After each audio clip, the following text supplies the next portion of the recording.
बरसात का मौसम था, एक पक्षी इधर-उधर उड़ रही थी और खोज रही थी कि कहीं मुझे जगह मिल जाए ठहरने के लिए। वो पक्षी वो एक बड़े पेड़ के पास आए और पूछे, कि क्या मैं आपके यहाँ ठहर सकता हूँ? अपना अंडा दे सकता हूँ? अपने बच्चे को पाल सकता हूँ?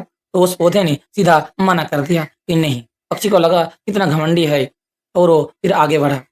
फिर सामने और एक पेड़ आया, फिर उस पेड़ को वो पक्षी पूछी कि क्या मैं आपके यहाँ ठहर सकता हूँ? तो पेड़ ने हाँ कर दिया कि हाँ, आप यहाँ रह सकते हो। फिर पक्षी ने घोंसला बनाई, फिर वहाँ अंडा दी, फिर कुछ बच्चे हुए और वो पालने-पोसने लगे। फिर एक दिन बहुत तेज बारिश के साथ तूफान आया और उस बड़े पहले पेड़ को नदी में बहा ले गया। तो उस बहते हुए पेड़ को पक्षी ने पूछा कि अब क्या देखिए आप कितने घमंडी थे और आज आप नदी में बहने जा रहे हैं। उस बड़े से पेड़ ने पक्षी को बोला कि मुझे पहले से ही पता था कि मेरी जड़ जो है वो कमज़ोर हो चुकी है और मैं कभी भी गिर सकता हूँ, नदी में बह सकता हूँ। मेरे अंदर वो क्षमता नहीं है कि मैं कुछ दिन और ज़्यादा टिक जाऊँ, इसीलिए मैं आपको मना कर दिया था। मैं नहीं चाहता कि आपको और आपकी बच्ची को किसी भी प्रकार की मेरे लिए हानि हो।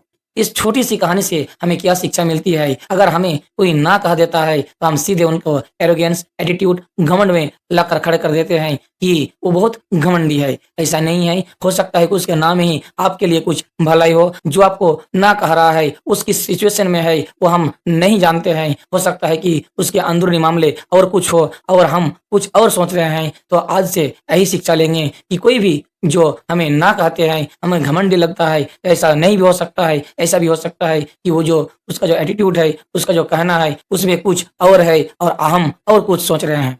तो इस पर हमें ध्यान देने की बहुत आवश्यकता है। किसी को भी नेगेटिव जज ना करें, हो सकता है कि वो पॉजिटिव ही बोल रहे हैं।